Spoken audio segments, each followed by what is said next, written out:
Hello, everyone, and welcome to the first EU4 stream in a very long while. I bet you missed my face, even though you got a sneak peek earlier I saw when I was cozying up on the couch.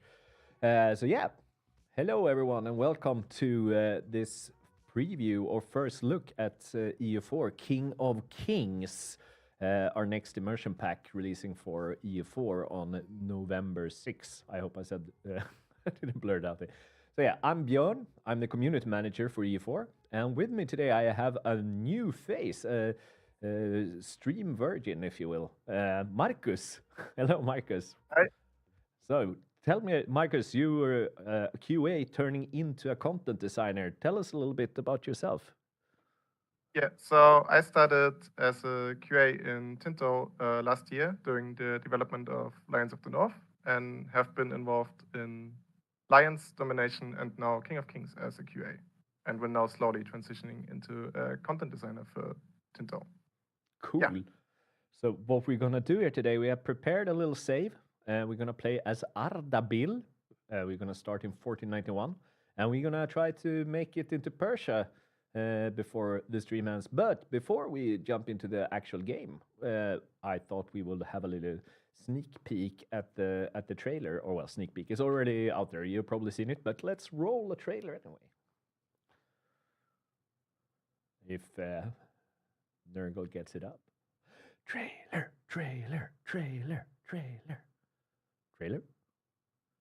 Ooh, I just realized I don't see the chat in here today. Maybe I can get that on some screen somewhere. Maybe. Okay. I think we are having some kind of technical. This is supposed to be a trailer now, but I don't know. Okay. You know what? Let's start to give us an introduction to the game here, and we will play the trailer when we're ready. So tell us a little bit. I think you can press play, by the way. Yeah. All right. So this is a save I prepared over the last few days.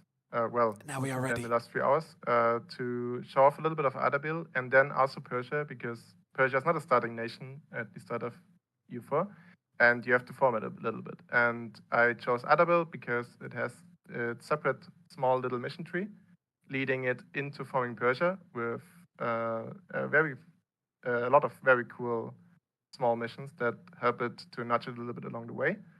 And so we are currently in a game roughly 50 years in. I just want to point out, it also has a cool sheep on the flag. Don't forget that feature. Yes, it also has a very cool feat. That is one of the most important features.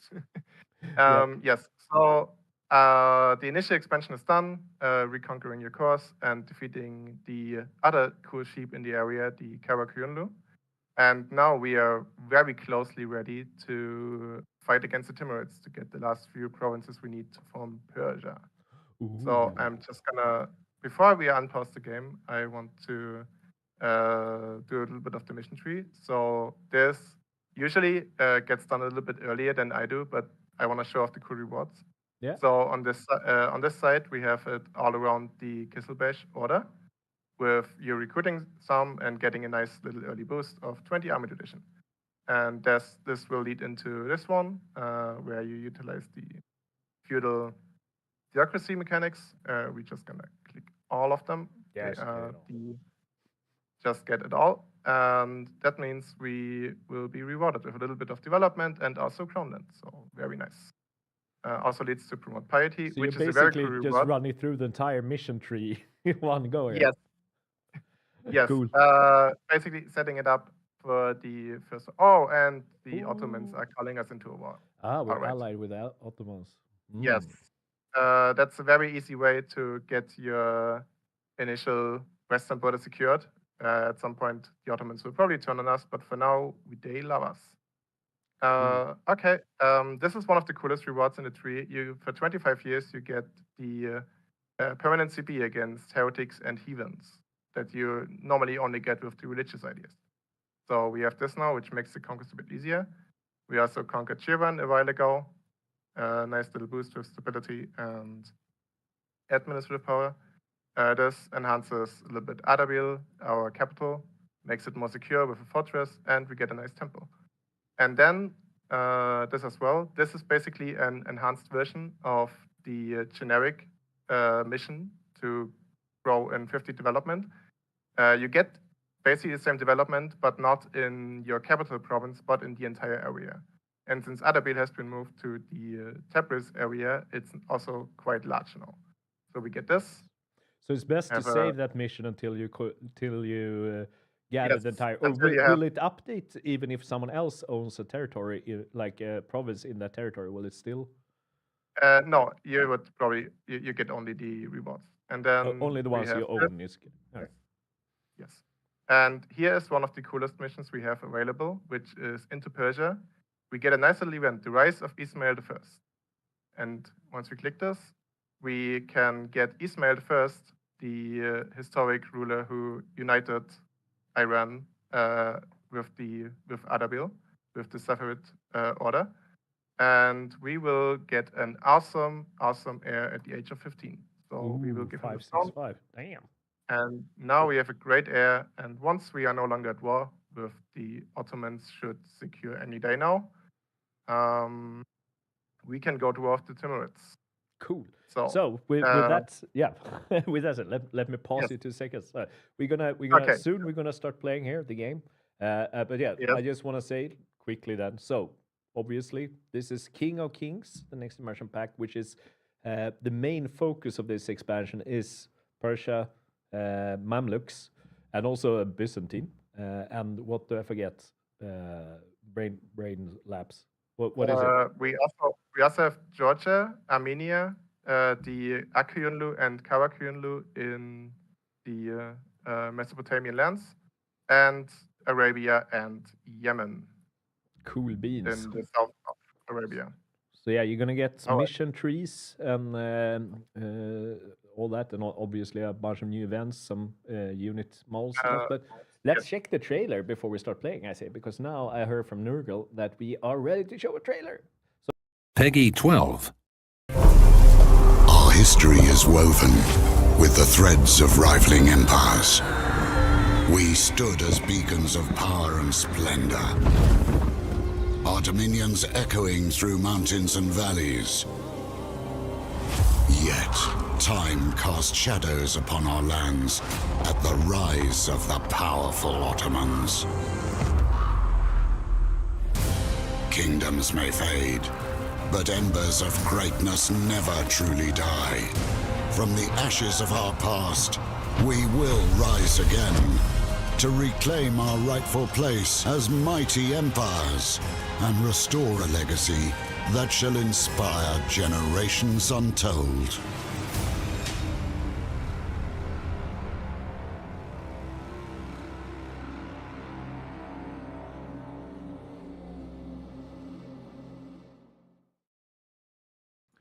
Ooh, we're back, and yeah, that was an awesome little introduction. I feel like it was like a movie intro to what we got. So let's jump straight into the action because we only have like 40 minutes to go. Yes. So let's kick it one out. So thing- take us through it, Marcus. We can do outside of the new content out of King of Kings, we also added a lot of quality of life features. Amongst one of them is you can now ask other people for knowledge sharing. So we can ask the Ottomans here to be so kindly and share us the Renaissance, which we are going to do. And since that affects our capital state, we will also put the edict on institution spread. As you can see, we have a local organization for the Adabil Persian nation, which is the Safaviya Holy Order. This is a bit more expensive than normal holy orders are, but we also get the double the development impact from it, and we are going to do that. That boosts our manpower pretty nicely. It gives us a nice missionary strength, and what we now do is, since we have such a great heir, which is also a conqueror, we are gonna decide to abdicate the throne, to give it to our cool guy. And now we go straight into the Timurids and say, hey, your stuff is better in our hands. And go to war with them. And we have to rush a little bit because we need this province of Yazd here, and Transaxania might want to take it from us because they want it. So we take a mall, and then we run straight there with our army with a leader. In the meantime,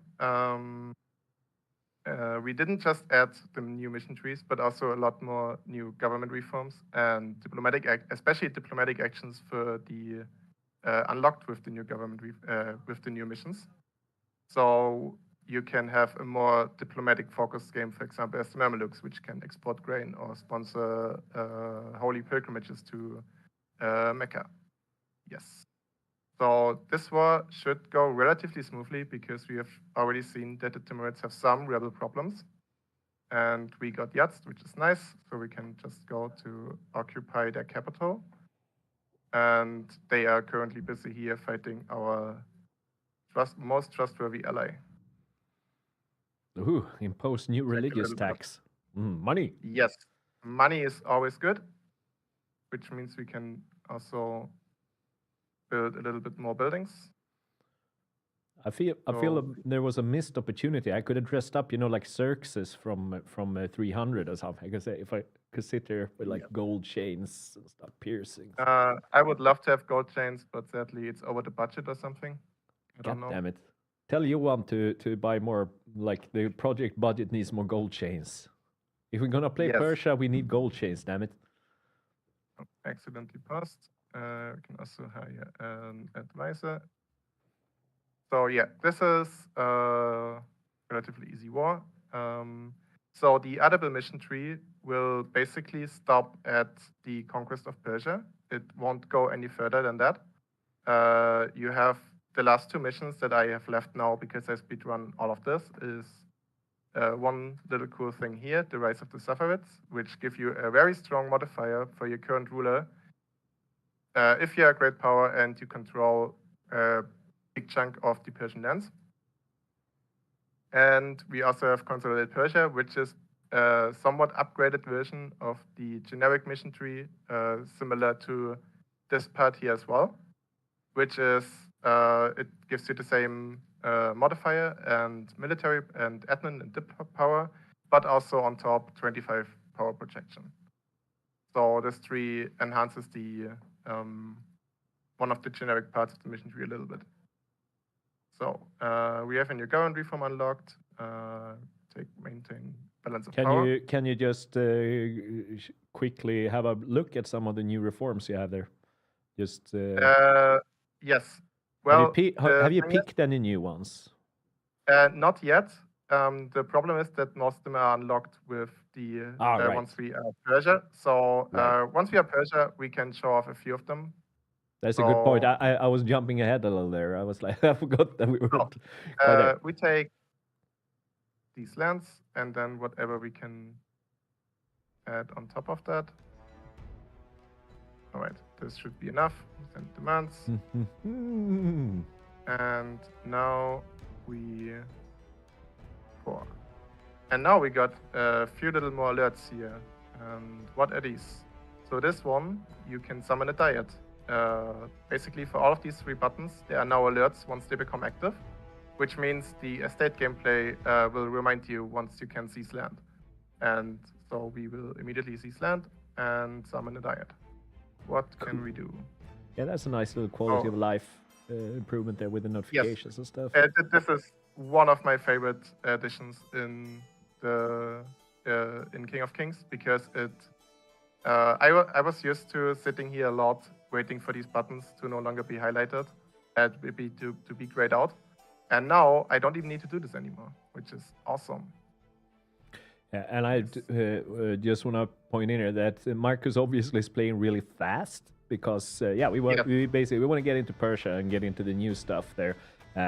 So if there are people, I know because we are a segment on the Paradox Space Show now, so there might be some people who was here for cities that just stayed to watch this and might not have an idea about EU4. So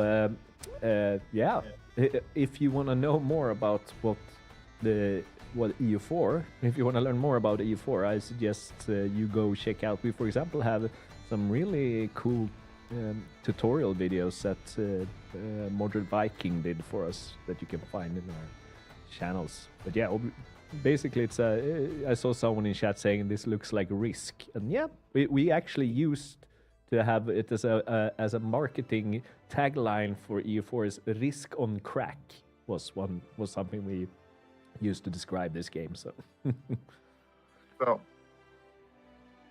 we are in this war. We want to get out as fast as possible as well because we want to form Persia, and this should be done once our course finish on Yazd, because the tried and true old Persia decision is the same. We need these provinces.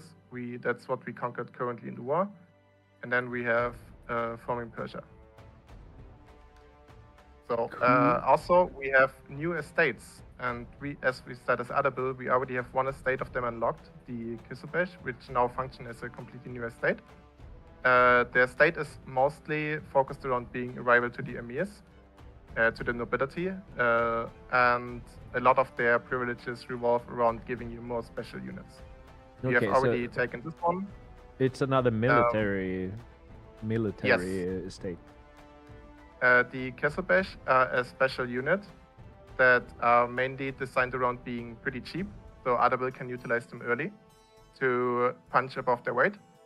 And the Kisubesh estate obviously helps a lot with that because you can give out privileges that makes you able to recruit even more of them. And there it is. We're gonna expand it even more, which means now we have even more Kisubesh available for us. And our course are finished, so it is time to form Persia and be a different shade of green. I felt that was very unceremonious. Like I feel like we should have made a bigger thing out of you pressing that button. You were just like, okay. I apologize to chat. That's should not show this off yet. We will take the Persian ideas, which we can refresh now. These are very much similar to the old Persian ideas. They got just a little bit enhanced. For example, to work better with the new estates that we added, the Kisubesh mainly here. Later on, there will be another new estate, the Gilman, and they also get max privileges here. And that's about it, yes. So what can we do? We can make states. Yes, Ottomans, I want to marry you. And we have one new state. Yay. Ottomans, I want to marry you. That sounds about right. And also we have a new decision here, a requested feature by the community, which is you can establish the Iranian name, which does change the name of your country to Iran. So we now have a very short name on the map, which will probably look lovely once you expand over all the world. I feel that now this is false marketing because we said we were going to play as Persia, and now we became Iran. I apologize, chat. I apologize, chat. It is a very cool name change that you can enable or not enable depending on your likes. So you can play as Persia or you can play as Iran. But mechanically, nothing changes between the two. It's just a name change. And now we can look at the huge Persian mission tree. It's split up in mainly 3 parts. You have the above part here, which mainly is conquest and first conquering Persia, and then also going down into regions Persia historically either controlled or at least had ambitions in.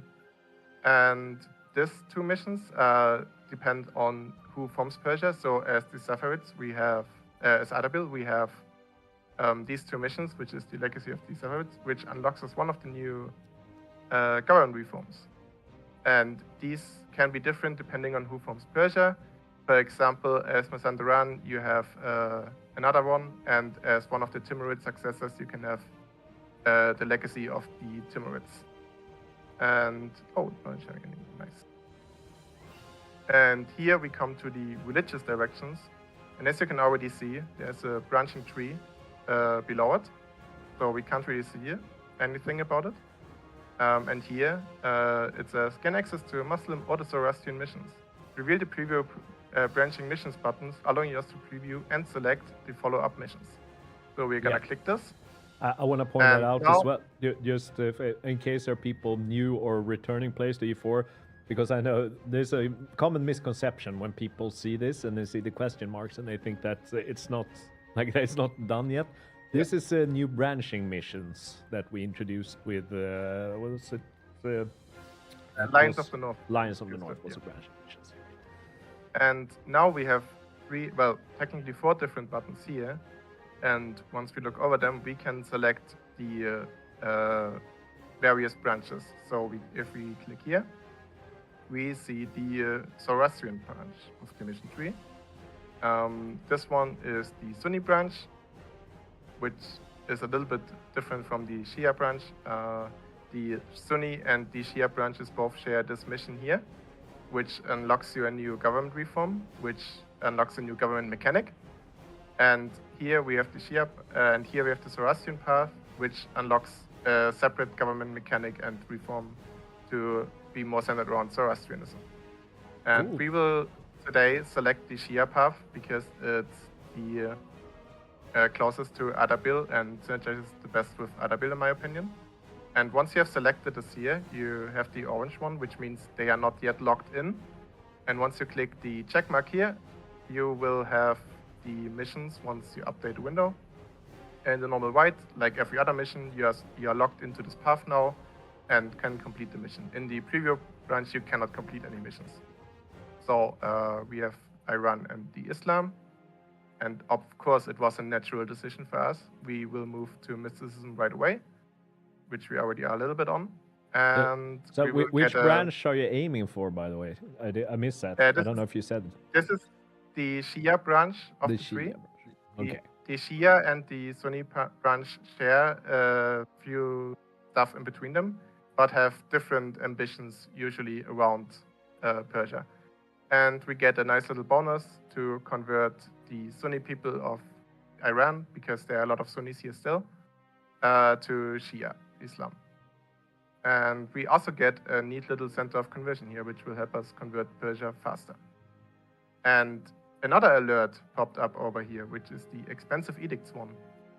This will notify us that we have an edict running that might not be worthwhile to run, which is the institution spread in our capital, because the knowledge sharing is done, so we can stop enacting this.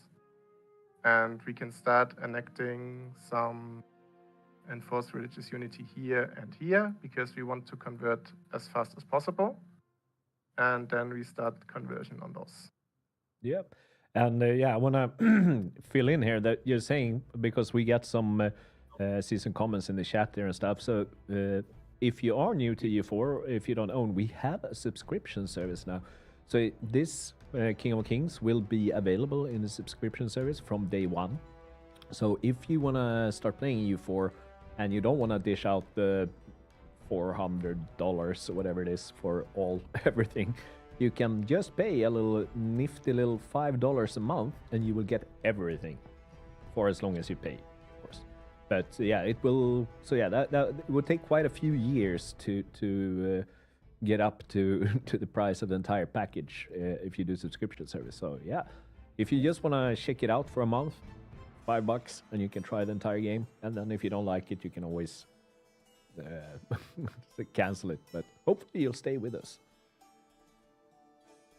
So now I will try to expand a little bit more in multiple directions to consolidate Persia. Khorasan is, the closest target, sadly. So they will get annexed. And I will also break the alliance with Mushasha because they are on the chopping block next. Okay, so we have another mission available for us. Islamic teachings. And what decided that moves us towards mysticism? This pushes much further towards mysticism. Since we are on -100 already, let's just get some volunteers of the faith. And now we can't do it. Oh, well, great. Good for me reading the requirements correctly. So, gosh darn it. Waiting. Soon we will have the money to further our goals in terms of institutions, and then we can take up a little bit, because I'm currently holding out on purpose to not spend more points than I need to. So, And of course, you build a palace. What else could we do? Now I don't have the money anymore to embrace the institution, but well, what is the institution against the palace, really? Just want to say to Radiant Psyche in the chat, I am not quite sure, but can you, if you write that question in the Discord or on the forum and elaborate a little, maybe someone can answer the question. All right, and we also grant horse rights to the Crusader to get more. More cavalry. Nice. That's really great. We take the religious unity here. Okay. Coruscant is under occupation, so we can go further. And oh well, what's another war really? What's another war in the grand scheme of things? Yes. We took the decision here. We now have a few more horses. And we will probably have to keep those safe from this army. So we will make a tactical retreat. Oh, more people. Nice. Very nice. And then we will bail out our horses. So they don't get caught. That would Save be them a tragic. horses. Right after they have the privilege of working in the Persian army, then yeah. It is like Cool. just it's just lovely to join the Persian army. Like, Yes, what more could you want out of life? and that's why we want to. Oh, well, too much monarch power. We just bit more mercantilism is always good, and now we go to more armies. Because for some reason we will siege storm. So yeah, Marcus, maybe you can answer this. Will Yes. Koyunlu tribes also have unique missions after forming Persia? They should have a unique legacy mission in this place. I'm sure, but I don't know 100%, so I can't promise it. But I'm pretty sure they have one of these two missions here. Yeah. Well, Sorry for not being sure on it. okay. But so- maybe there are other people from the studio listening in that can give me a solid answer on that. Oh yes, they will have one. yes, they will have one. Yes, cool. So the Sheeps also get a cool new government reform, like the other people in Persia and around Persia to form it. I have to ask you now. So now that we formed Persia or Iran, Yes. what's your goal right now? What are you trying to achieve now? The biggest goal I have right now is to get 150 development in the Persian region or in the Persian culture to be Shia, because then that unlocks our government reform that will enable us to have cool new toys to play with. I will try to do it naturally in the stream, but depending on the time we have, I might just console command it a little bit so we can show off the cool new mechanic. Yeah, you should also question chat. What's the pink units? The pink units, those are the Kisselbesh unit. It's a new special unit for Persia that other build starts already with because they are modeled after the soldiers of the Safavid order that originated in this province or in this area. And they serve as pretty cheap units, so you can have quite a few of them without costing too much money. And they get a little bit of fire damage received. But with the Rally the Warriors mission path, you can also get a few privileges and modifiers to enhance those units later on. Yeah, and if here if you you will just also- yeah, sorry, continue. Oh yeah, and also you will unlock a new estate in here, I think. Oh, this is not it. Wait, where is it? Let me look for it. So many missions to look through. Here. Great the key- Guilderland, yes.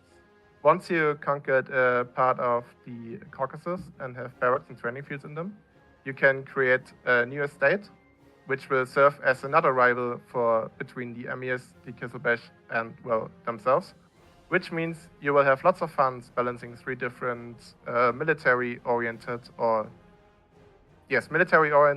states between each other to make them all happy. So I hope you have fun. Yeah, that's cool. And yeah, and as a general response to that question, what's with the pink units? So like, they're all over the game. Many nations have their own special units. Like for example, Japan has a samurai. The Swedes have the Carolinians, etc., etc. And all these special units in the game have their own little color bar banners, so you can distinguish the special units from the regular ones. Just in case someone didn't know that. And for a new idea slot, I would take code ideas because they go very well together with the Persian influence because, well, you want to have a great code for influencing people, so why not go to code ideas? As you should. Question from chat. Are there any new capital missions like rebuilding Persepolis or Susa? No, there aren't any missions specifically related to a specific capital, but in the tree that unlocks under the Shahanshah's coffers, which is basically have a lot of money or loan a lot of money. So you can create centers of culture, which means your capital should be very high developed, but you can choose your capital freely among great Persian cities you want to have. And you can obviously construct great buildings and unlock a very strong estate privilege that basically makes developing the Persian lands a lot better to do, because usually it's mountains and desert, which is not that great to develop.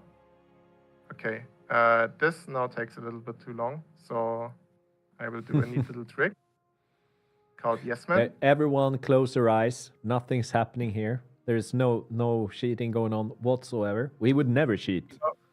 Oh look, Khorasan accepted to be my Oh my god. underling. That's a good play. You And play very Masandaran good. as well. Welcome to Persia. We have great things. Okay, obviously we turn it off again because I would never cheat. No. That was not cheat.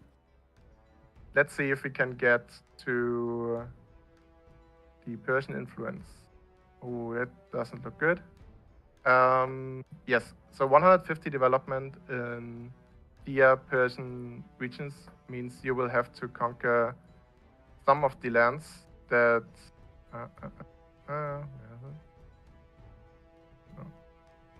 Geographic, yeah, right. Gotcha. Yeah. I usually have those here, so I don't know where they are. Gotcha, perfect. Yes, another palace, obviously. Don't forget to check out the new government reforms as well eventually here. Before we end the stream, we should go through them a little.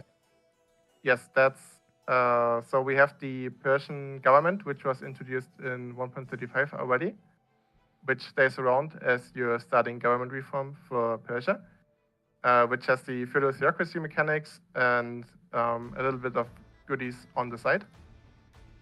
And now we want to have in tier 3, we aim for the Persian influence. So let's see. Yes, let's see. Fast. I don't like your color, so you should be integrated. What's wrong with the nice little? It was nice. I saw here. Now you make Korjanrik is very disappointed here. I think in chat. Sorry, Well, Korjanrik. so, how much development do we still need? Still a lot. Then I will just develop some land, and hopefully we get there in the end. There will be no cheating involved in this development too. If you go Zoroastrian path, do you get anything, or are you just locked out of the mission tree? Well, you get your own mission tree, right? No, The Zoroastrians get their own mission tree in the religious branch of the mission tree here. And they get a separate government reform and mechanic from the Persian, from the Shia Sunni Persian government. So you will not be locked out of anything. You have a whole other experience in playing Zoroastrian Persia and Shia or Sunni Persia. So we still need some more. So just develop Shia lands that are Persian. There's more. Yes, of course I will help you. You're really putting in the sweat there to help the Ottomans as well. Like yes, the poor Ottomans also need a lot of help, obviously, in conquering poor Great Horde. So of course they come in. Are we there yet? No. Okay. How Then is your let's dev do- cost so low? Is asked here. Currently, my dev cost is not that low. We can check. I have 5% from the Persian government, and because my burghers are loyal. So I have a little bit of dev cost, but you can have more. And this is mostly drylands here, so it's okay. We will find new Persian lands to develop. Can always throw in a little state edict as well. Yes, the state edict would also be very good, but for some reason my mana keeps refilling up, so I don't need that right now. So, okay, this should bring us closely enough, hopefully. Ah, well, 15 more. Where do we have? So many notifications, man. Yes, well, with the newly added notifications, there are a lot more notifications that are there for very good reason, usually. For example, this one is Centers of Trade can be upgraded, which means if I look here in the map mode for trade, it means I can upgrade more Centers of Trade. It's also very nice because that's something you can frequently forget about. So having that as a reminder is always appreciated. You're also skipping out on the rivals. Yes. Persia needs no rivals. Persia is the greatest power of all. Right. Everyone's Persia's rival. Yes. So now we finally have the Persian influence ready. Usually, if you conquer all of the Persian lands and convert it to Shia, it's a lot easier to achieve. But since we only have a few minutes left, I will do this. And you can always opt out if you feel like you don't want to play with it, but we want to opt in. And now we have a cool new reform here in tier 3, which gives us a few little buffs here and there. You can spread the Persian culture more, but it also says specifically enables Persian influence abilities. And what we have here now is a cool little bar and 3 new buttons. This will fill up over time, depending on. So we have the debug mode on. If I turned it off, we see more clearly how it's supposed to look, like this. It means it will fill up with advisors you have. So, for example, an artist or philosopher advisor will make it fill up a lot more quicker. And it also enables a decision where you can promote art. If you have an artist or philosopher advisor employed that you can use to create artwork which boosts the Persian influence. And you can spend your Persian influence here in these 3 little buttons. And we can look over them. So this reduces the cost of elevate influence state. And you get a little bit of money from your subjects. Here you also reduce the cost of the same action. And your subject countries are more happy for you. And you can recruit people, which means you gain main power from such. These are very similar to the ICTA things from the normal ICTA reform. But here you have basically the enhanced version of the Persian influence. And you can, you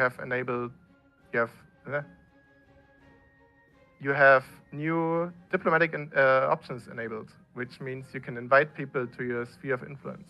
So if we have Shia nations, like for example Mushasha, we can invite them to our sphere of influence. That means they will become a new, once they accept, yes. their cultural influence state of Iran. That is a specific subject that is only available to Iran. It functions a little bit like a tributary state, but it doesn't give you yearly points back, whatever you choose. But basically, you can help them a little bit out, like pay off their debt. You can enable them, sending them officers that buffs their army. You can bestow gifts on them, or you can also conscript generals from them, which they don't like as much, but well, if they have a good general, maybe he wants to serve you. And then, if you have them here, you can elevate their status. Oh, you need so much help in Wars Ottomans. So we can elevate the influence state. For that they need the Persian as their primary culture, which you can do with this one button. And oh, we have something unlocalized here. Nice. So once we have Persian influence with govern and power, now we have Persian influence here. I just want to point out, quickly interrupt you. Can Ryagi or Vivasi, or if a dev is watching, like, could someone just make a little notice of that missing localization, and maybe we can try to fix that as soon as possible. That would be great. Yes. And now we have a lot more Persian influence because I used the console command for it, and now we can promote our culture. So we spend our Persian influence, and Mushasha's primary culture will then be Persian. So they accepted that, and now we can use that to elevate their influence state. Once, our diplomat arrives, we spend more Persian influence on it, and we elevate Mushasha to our vassal. This will be a lot easier with diplomatic reputation and opinion of us, and obviously with their development, it will get a lot harder once they are bigger nations. So we do this. And now we have a normal vassal in Mushasha. So it can culturally influence people that will stay very loosely aligned to you, like a little bit like tributary states. But you can also spend your Persian influence to then make them more Persian and align them more with you, and then turn them into a normal vassal of you. Cool. And just quickly answering Cannon Fodder's question in the chat. Yes, this is the same engine as Stellaris, although different versions, I believe. I am not entirely sure exactly what version each game is running, but all Paradox Development Studio games are running on the Clausewitz engine. It's updated sometimes. A newer game might have a newer version of Clausewitz, but in from the beginning, it's all the same engine. Yes. And some of the old Persian content that already was in the game before King of Kings is now also moved to not just fire like without the DSC fire like normally, but also you can trigger it with the mission system. So, for example, this event has been in the game for a long time, and the reforms of Ismail I. And now we can get a lot more development in our territory, which is great. And oh no, the black sheep is gone. We can use this, get a few more admin power. You have 3 minutes to go. Here we have some missions considering more about the defense of Iran and securing the western border, maybe against another nation that maybe doesn't like you at some point. I have the Ottomans open for a completely unrelated reason. And Marcus, just giving a heads up, we have about 3 minutes to go. So if there are stuff that you want to tell people, show people, please do so now. Yes, what I wanted to say is that I think I played as a QA, I played these countries a lot in multiple directions, and I think Persia with King of Kings has one of the best replayabilities in EU4 right now, because not only do you have the more historical or the more closely aligned paths available, like Ardabil with Shia or Mazandaran with Zoroastrian, because they are the last remnant of the old Zoroastrian dynasty of Iran. You can also have different combinations, like, for example, with Acham going into the Shia direction or the Zoroastrian direction, which makes for a lot of very different, very mixed gameplays you can do. And especially the Zoroastrian path, I enjoyed a lot. Yeah, Zoroastrianism usually is kind of a meme thing in our community, I know, but yeah. Who doesn't want to be a Zoroastrian, I wonder. So yeah, since we're running out of time here, I just want to reiterate on the that what you are watching is Europa Universalis 4 King of Kings, the new immersion pack coming on November 6th. Pre-order is available already. So if you really want to buy it, you can buy it now. But if you don't, you can also get the subscription, the expansion pass subscription service for $5 a month, which will give you all released content for E4 available. You need to own the base game though. But if you own the base game, you can get all expansions for $5 a month. And yeah, with that, I think we might be time to round this off. Do you have any closing words, Marcus? Yes. Well, obviously, this isn't the only country in King of Kings. And next week, there will be, I think, a new stream with showing off some other content of King of Kings. I think the same time, probably. Yeah, we'll see what country we will look into then. Maybe the everyone's favorite Byzantium show up. We'll see. So, stay tuned though, because after us, you will get to check out some new awesome Victoria 3 stuff. So I believe that they're gonna show you the new 1.5 patch. So yeah, stay tuned for that, and come back next week, same time, to watch more King of Kings, and get subscription expansion. My brain doesn't work. Subscription service or pre-order King of Kings today.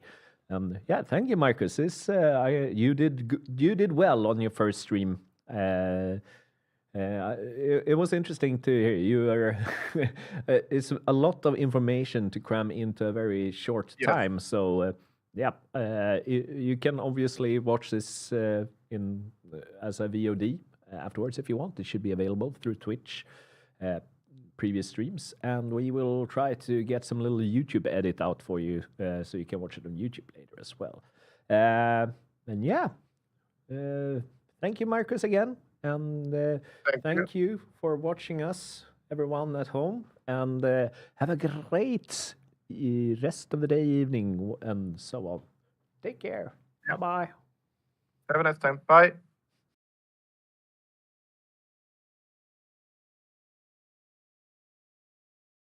Trifling empires. We stood as beacons of power and splendor. Our dominions echoing through mountains and valleys. Yet, time cast shadows upon our lands at the rise of the powerful Ottomans. Kingdoms may fade, but embers of greatness never truly die. From the ashes of our past, we will rise again to reclaim our rightful place as mighty empires and restore a legacy that shall inspire generations untold.